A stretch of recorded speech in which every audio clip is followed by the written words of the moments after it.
বাংলাদেশের সাথে যে বাণিজ্য মার্কিন যুক্তরাষ্ট্রে $8 বিলিয়ন হয়, তার মধ্যে তারাই নেয়, মানে আমাদের গার্মেন্ট নেয় $6 বিলিয়ন, মাত্র $2 বিলিয়ন ওরা পাঠায়। তো এটা নাকি বাড়াতে হবে। আর কিন্তু আমরা বাড়াবো কি? আমরা কি আনবো ওখান থেকে? ওখান থেকে যেটাই আনবো, আমার যদি কৃষির জন্য যেটা আমার লাভবান হবে কিনা সেরকম তো কিছু আনবো। এখন এলএনজি গ্যাসের কথা বলা হচ্ছে, এলএনজি গ্যাস তো আমরা অন্য জায়গা থেকে পাই, তখন কাতার থেকে আনা হতো। এবং যেটা সবচেয়ে বেশি মানে আমাদের মন্ত্রণালয়কে যখন জানানো হলো, সেটা হলো মাংস আমদানির প্রেক্ষিতটা। এবং মাংস আমদানি করলে এটা ভয়াবহভাবে ক্ষতি হবে।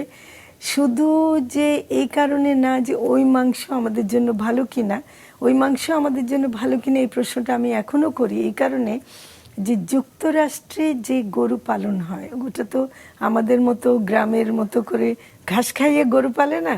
ওরা genetically modified soybean, genetically modified corn এগুলো খাইয়ে, এবং ইন্ডাস্ট্রিয়াল প্রোডাকশন হয়, এবং ওদের ওভার প্রোডাকশনের মাংসটাই আমাদেরকে পাঠাচ্ছে, এবং এটা আমাদেরকে নিতে বাধ্য করছে। আমার আপত্তির কারণ ছিল যে এটা আমাদের বাধ্য করা হচ্ছে।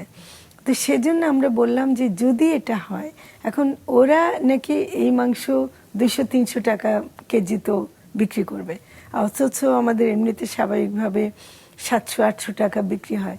এখন অনেকে এটাকে দাম বেশি বলছেন, কিন্তু এর পিছনে যে 20 লক্ষেরও বেশি মানুষ মানে যারা গরু পালে কোরবানির জন্য এবং সারা বছরের জন্য, তারা কোথায় যাবে? তখন এত কম, ওরা তো আনবে টনকে টন মাংস আনবে, বাজার ভরে যাবে, এবং এই মাংস আসলে আমাদের এই খামারিরা সব শেষ হয়ে যাবে।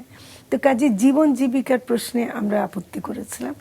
আরেকটা হলো যে ওরা বলছে যে ওরা যে টেস্ট করে দেবে, ওখানে যে পরীক্ষাগুলো করতে হয়, ফাইটোস্যানিটারি পরীক্ষাগুলো করতে হয়, তারা বলছে যে তাদের যে পরীক্ষার ফলাফল সেটা আমাদেরকে মেনে নিতে হবে, কারণ সেটা আন্তর্জাতিক মানের।